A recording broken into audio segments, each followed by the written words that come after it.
अजीब बात है, शादी से पहले मुझे लगता था कि पति ही सबसे बड़ा सहारा होता है और सास सबसे बड़ी परेशानी, लेकिन यहाँ तो सब उल्टा हो रहा है। शुभम का प्यार कम होता जा रहा है, लेकिन मम्मी जी का प्यार हर दिन बढ़ता जा रहा है। सच में मेरी सास तो पति से अच्छी सास है। ऋचा को नहीं पता था कि आने वाले दिनों में उसकी जिंदगी में एक ऐसी घटना होने वाली है जो उसके और माधवी के रिश्ते की असली परीक्षा लेने वाली थी। समय के साथ शुभम का व्यवहार बदलने लगा था। वो पहले की तरह ऋचा के साथ समय नहीं बिताता था। अब वो रोज देर रात तक घर आने लगा था। उस रात भी ऋचा डाइनिंग टेबल पर बैठी उसका इंतजार कर रही थी। खाना ठंडा हो चुका था, लेकिन ऋचा की उम्मीद अभी भी गर्म थी। शायद आज जल्दी आ जाए, शायद आज मेरे साथ बैठकर खाना खाएं, शायद आज पहले जैसे बात करें। रात के 11 बजे दरवाजा खुलता है। ऋचा, मैं आ गया। अच्छा हुआ आ गए, मैं खाना गर्म कर देती हूँ। नहीं, मैंने बाहर ही खाना खा लिया है, तुम भी सो जाओ।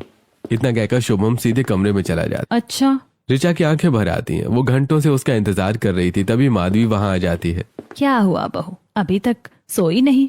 कुछ नहीं मम्मी जी, भूख नहीं है, मैं सोने जा रही हूँ। बहू, मैं भी माँ हूँ, तेरे चेहरे से सब समझ जाती हूँ। मम्मी जी तो यहीं बैठ, मैं अभी आती हूँ। कुछ देर बाद माधवी रसोई से खाना गर्म करके लाती है। चल अब मुंह खोल। मम्मी जी मैं खुद खा लूंगी। आज माँ अपनी बेटी को खिलाएगी। माधवी अपने हाथों से ऋचा को खाना खिलाने लगती है। जैसे ही माधवी उसे खाना खिलाती है, ऋचा पुरानी यादों में खो जाती है। नदी का किनारा है। ऋचा, मैं दुनिया का सबसे अच्छा पति बनूंगा। सच? हाँ, मैं हमेशा तुम्हारा ख्याल रखूंगा। जब तुम उदास होगी तो तुम्हें हंसाऊंगा, जब तुम बीमार होगी तो तुम्हारी सेवा करूंगा। और अगर मैं जिद करूंगी? अरे तब भी तुम्हारी बात मानूंगा। ऋचा की आंखों से आंसू बहने लगते हैं। पहले मेरा पति कितना अच्छा था, जब तक प्रेमी था तब तक दुनिया का सबसे अच्छा इंसान था, लेकिन पति बनते ही इतना बदल गया। दूसरी तरफ माधवी उसे अपने हाथों से खाना खिला रही थी। मम्मी जी। ऋचा अचानक उठकर माधवी के गले लग जाती है। रो मत बहू, सब ठीक हो जाएगा। कुछ दिन बाद उस रात ऋचा जल्दी सो गई थी, लेकिन शुभम देर रात घर आया। वो चुपचाप छत पर चला गया और मोबाइल पर किसी से बात करने लगा। उसी समय काव्या पानी पीने के लिए उठी। इतनी रात को कौन है छत पर? काव्या ने आंगन से ऊपर देखा। हाँ, सब ठीक है, चिंता मत करो। हल्की रोशनी में काव्या ने शुभम को पहचान लिया। देवर जी, इतनी रात को किससे बात कर रहे हैं? वो ऋचा के कमरे में गई। ऋचा गहरी नींद में सो रही थी। अगर देवरानी सो रही है तो फिर देवर जी किससे बात कर रहे हैं? काव्या अपने देवर की हरकत से हैरान थी। दिन बीतते गए। शुभम अब ऋचा को कहीं घुमाने नहीं ले जाता था। न शॉपिंग, न मूवी, न डिनर, न प्यार भरी बातें। एक दिन अकेले बैठी ऋचा फिर पुरानी यादों में खो जाती है। पार्क, गोलगप्पे, नदी किनारा, भविष्य के सपने। मैं हमेशा तुम्हारा साथ दूंगा, मैं तुम्हारा ख्याल रखूंगा, हमारी बेटी रिशु होगी। सारी बातें उसके कानों में गूंजने लगती हैं। आखिर क्या हो गया है तुम्हें शुभम? तभी उसे शुभम की कही हुई एक बात याद आती है। हमारी बेटी रिशु। शायद बच्चा आ जाए तो सब पहले जैसा हो जाएगा। उस रात। शुभम, अब हमें बच्चा प्लान करना चाहिए। अभी नहीं। क्यों? अभी समय नहीं है। लेकिन खुशकिस्मती से कुछ समय बाद ऋचा गर्भवती हो जाती है। शुभम, शुभम! क्या हुआ? हम माँ पापा बनने वाले हैं। शुभम का चेहरा अचानक उतर जाता है, लेकिन अगले ही पल वो मुस्कुराने की कोशिश करता है। अरे सच? बहुत अच्छी बात है। तुम खुश नहीं हो? नहीं पागल, बहुत खुश हूँ। मेरी रिशु आने वाली है। अगले कुछ दिनों तक माधवी अपनी बहू का खूब ख्याल रखती है। एक रात माधवी बादाम वाला दूध बनाती है। शुभम, ये दूध बहू को दिया। हाँ ठीक है माँ। शुभम दूध लेकर कमरे में जाता है। लो ऋचा, मम्मी ने भेजा है। धन्यवाद। रात के कुछ घंटे बाद ऋचा के पेट में भयानक दर्द शुरू हो जाता है। मम्मी जी। कुछ देर बाद उसकी ब्लीडिंग शुरू हो जाती है। ऋचा का गर्भपात हो जाता है। अगले दिन काव्या झाड़ू लगा रही थी। अचानक उसे एक रैपर दिखाई देता है। ये क्या है? उसने ध्यान से देखा, वो अबॉर्शन पिल का रैपर था। ये यहाँ कैसे आया? काव्या तुरंत माधवी के पास पहुंचती है। ये बात अभी किसी को मत बताना। जी मम्मी जी। कुछ महीने बाद ऋचा पीरियड्स में थी और दर्द से परेशान थी। शुभम बिना कुछ बोले ऑफिस चला गया। एक बार पूछ तो लेते कैसी हूँ। तभी माधवी कमरे में आती है। बहू, ये पैड, हॉट वाटर बैग और डार्क चॉकलेट लाई हूँ तेरे लिए, तुझे अच्छा लगेगा। ये सब सास को करते देख ऋचा इमोशनल हो जाती है। इधर लेट जा। माधवी उसके पेट और पीठ की सिकाई करती है और फिर हल्दी वाला दूध देती है। मम्मी जी, आप मेरे लिए इतना सब क्यों करती हैं? क्योंकि तू मेरी बहू नहीं, मेरी बेटी है। कुछ समय बाद ऋचा दोबारा गर्भवती हो जाती है, लेकिन इस बार वो 2 महीने तक किसी को कुछ नहीं बताती। फिर एक दिन। मम्मी जी, शुभम, मैं फिर से माँ बनने वाली हूँ। सच में बहू? बहुत अच्छी बात है। अगले दिन फिर वही बादाम वाला दूध शुभम अपने हाथों से ऋचा को देता है। रात में ऋचा को फिर भयानक दर्द शुरू हो जाता है। इस बार दर्द पहले से भी ज्यादा था। जल्दी अस्पताल चलो। सभी लोग अस्पताल पहुंचते हैं। अच्छा हुआ आप लोग सही समय पर इन्हें ले आए। मेरे बच्चे को कुछ तो नहीं हुआ? बच्चा सुरक्षित है, लेकिन एक बात बहुत चिंताजनक है। क्या? इनकी बॉडी में ऐसी दवा के असर मिले हैं जो गर्भपात कराने के लिए इस्तेमाल की जाती है। क्या? किसी ने इन्हें अबॉर्शन पिल दी है। ये सुनकर कमरे में सन्नाटा छा जाता है। मेरे ही घर में मेरा दुश्मन कौन है? उसकी नजर धीरे धीरे शुभम की तरफ जाती है। उसे याद आता है कि पहली बार भी दूध शुभम ही लाया था और दूसरी बार भी दूध शुभम ही लाया था। नहीं नहीं, ऐसा नहीं हो सकता। लेकिन कहीं मेरे पति ही तो नहीं? और यहीं से ऋचा के मन में अपने पति को लेकर बड़ा शक पैदा हो गया। डॉक्टर की बात सुनकर उसके मन में तूफान मचा हुआ था। वो बार बार यही सोच रही थी कि आखिर उसे अबॉर्शन पिल किसने दी। अस्पताल से घर आने के बाद भी वो पूरी रात बेचैन रही। रात का समय था। शुभम कमरे में बैठा था और ऋचा लगातार उसे देख रही थी। शुभम, मुझे तुमसे एक जरूरी बात करनी है। हाँ बोलो ऋचा, क्या बात है? सच सच बताओ, क्या तुमने मुझे वो दवा दी थी? कैसी दवा? वही दवा जिसकी वजह से मेरा बच्चा लगभग मुझसे छिन गया था।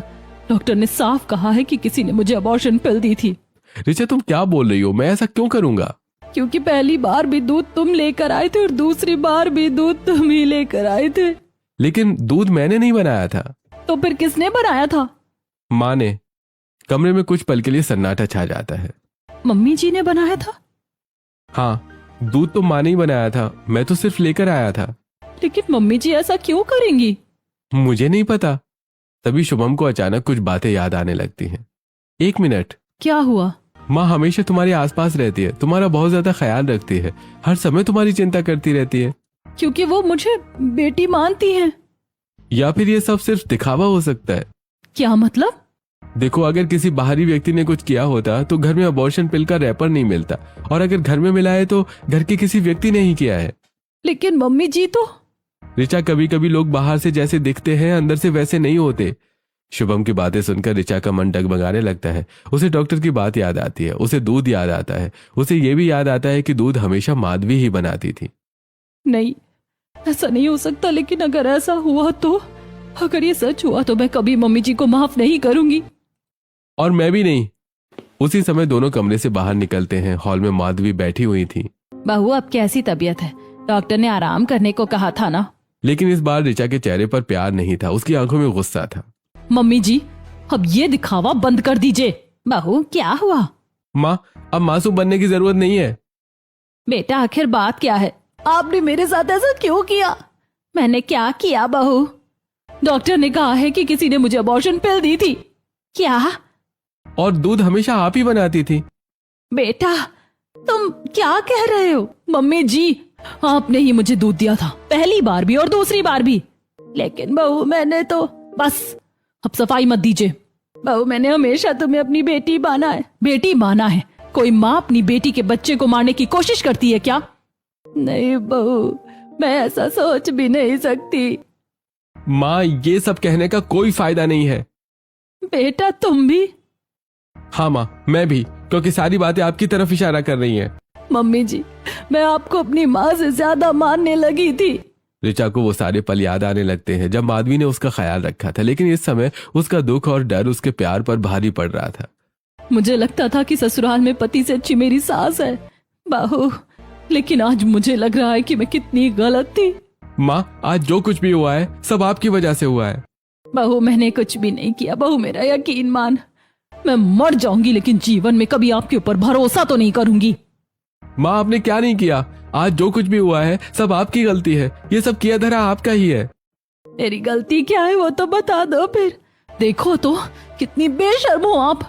आपने जो किया है ऐसा कोई किसी औलाद के साथ ना करे। आप तो माँ कहलाने लायक ही नहीं हो। आपने जो किया है। मैं तो पहले ही कहता था माँ से दूर रहा करो, तुम ही क्लोज थी। मुझे लगता था ससुराल में पति से अच्छी मेरी सास है, लेकिन सास ने मेरी जिंदगी में सबसे बड़ा दुख दिया है। माँ जी, मैं आपकी चालबाजी नहीं भूलूंगी। आप तो भरोसे के भी लायक नहीं हैं। बहू, ऐसी बातें मत बोल। आपने जो काम किया है उसके लिए तो ये सब भी कम है। याद रखिएगा माँ जी, आप अच्छा बनने का दिखावा ही कर सकती हैं। मेरे पति से अच्छी आप कभी नहीं बन पाओगी। मेरा पति बहुत अच्छा है। माधवी की आंखों से लगातार आंसू बह रहे थे। उन्हें समझ में नहीं आ रहा था कि आखिर उन पर यह आरोप क्यों लगाए जा रहे हैं। वहीं कमरे के एक कोने में खड़ी काव्या ये सब सुन रही थी। उसके चेहरे पर चिंता थी, क्योंकि उसे वो अबॉर्शन पिल का रैपर याद था जो उसे मिला था। कुछ तो बहुत बड़ा गलत हो रहा है। मम्मी जी ऐसा कभी नहीं कर सकती, लेकिन फिर असली गुनाहगार कौन है? उस दिन के बाद ऋचा ने माधवी से बात करना लगभग बंद कर दिया था। वो सम्मान तो करती थी, लेकिन अब उसके दिल में पहले जैसा विश्वास नहीं बचा था। दूसरी तरफ माधवी हर दिन ये सोचकर रोती थी कि आखिर उनकी बहू ने उन पर इतना बड़ा आरोप कैसे लगा दिया। लेकिन काव्या को अपनी सास पर पूरा भरोसा था। मम्मी जी ऐसी हो ही नहीं सकती। जिन्होंने ऋचा को बेटी से बढ़कर प्यार दिया, वो उसके बच्चे को नुकसान कैसे पहुंचा सकती है? कहीं ना कोई बहुत बड़ा राज छिपा हुआ है।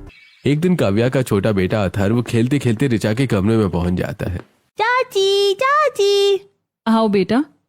अथर्व दौड़कर ऋचा की गोद में बैठ जाता है। चाची आप रो रही हो? नहीं बेटा, कुछ नहीं। ये सुनते ही ऋचा की आंखें भर आती हैं। अगले पल वो फूट फूट कर रोने लगती है। मेरे एक बच्चे को तो इन लोगों ने मुझसे छीन लिया, और मेरे पेट में जो बच्चा है उसके पीछे भी पड़े हुए हैं।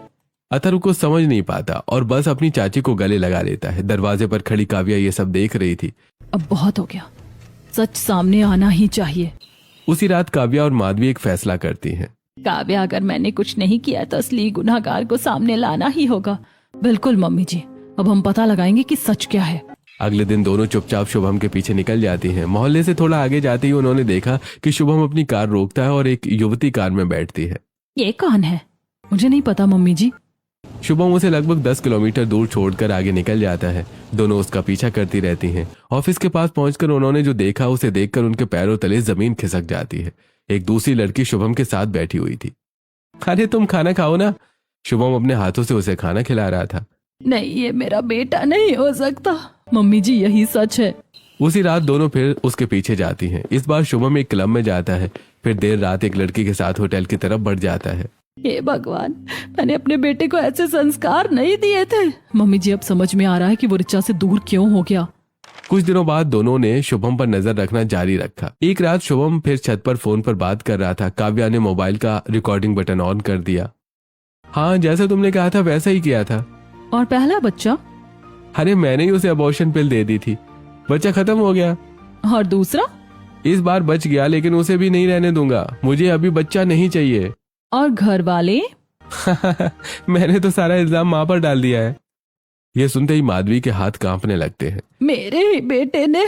अगले ही पल माधवी गुस्से में छत पर पहुंच जाती है और एक जोरदार थप्पड़ शुभम के गाल पर पड़ता है।